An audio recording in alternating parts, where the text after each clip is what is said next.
Rachel, what major challenges will Shakopee face in the next 5 years, and how should they be addressed? Well, the major challenges that I see the city reaching within the next 5 years, the first one that both Mr. Walor and Mr. Lehman have touched on is economic development and economics in general. Regarding economic development, I think that we have a lot of availability within the city. In our downtown district, for example, open spaces 69, right off there, either looking at commercial or industrial expansion. If we're looking at those areas, building them up, again, raising the tax revenue, our tax base rather, as opposed to having it come directly out of your pockets, I think that that would be a positive way to address that, building up those areas and to help to deal with the economic future that we've got. As we're looking towards the future, we're going to have more people joining us, so we need to look at including those people, community inclusion, when we get the new residents approaching the city and coming into the city. Looking at areas like Southbridge, looking at areas of D-Nix area, even looking down south toward the townships. We want to make sure that the people who are there are feeling like they're a part of this community, that they can come into the city, get involved, feel open, feel welcome to talk to their people that are in city government, and also take advantage of the businesses and the services that the city has to offer.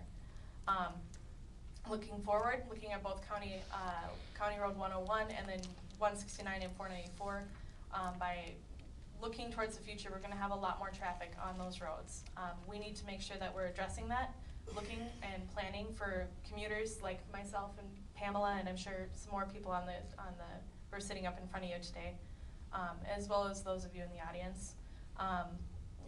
Traffic, if there's one thing that goes wrong on 169, if there's one car that's stalled, you're going to be stopped for 15, 20 minutes. That's just unacceptable. I mean, that's a state issue, but it's something that the city needs to actively get out and promote our interest in, and I feel like I can do that for you. Finally, keeping stable taxes. I don't think that we need to cut lots and lots from our budget. I'll just be frank. 50% of our budget goes towards police and fire. I think that that's more than reasonable. I think we can grow that. As we get a growing population, we need to grow that. I want people to continue to come to my house if there's a problem with safety, if there's a fire, anything along those lines. Looking at the Parks and Rec expenses, $1 million of our $14 million budget is Parks and Rec. That's 5 to 7 cents of every dollar that you spend on your taxes is going towards Parks and Rec. I think that's a very modest expense, and I think that it's something that we can definitely use as a way to draw new citizens and businesses into our city. If we just stick to our primary expenses as opposed to our secondary expenses, then we're not going to stand out as a city. We're going to lose services. We're going to lose the things that make our city unique and, in my opinion, better than the surrounding communities. Thank you. The next question is for the city council candidates, and we'll start with Sean Marshaw. And the question is about... Hey, Jay, real quick. You had mentioned earlier we could ask for a 30-second rebuttal. Yes. Can I take one? Sure, go ahead. I'm sorry for interrupting. No problem. So, hello? Sorry about that. Everybody awake now? You know, facts are, you know what, because you just can't get away from them sometimes. So, my numbers were called into question.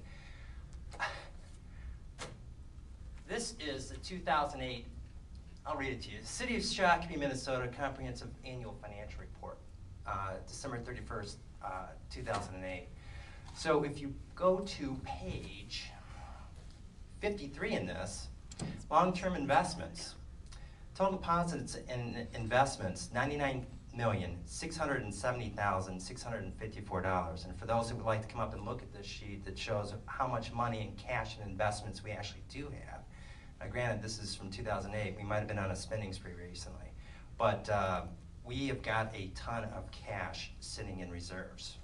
And again, last year alone, we added another $7.2 million to our assets. Again, on a $14.5 million tax levy, there's some changes that are necessary. Thank you. Okay, thank you.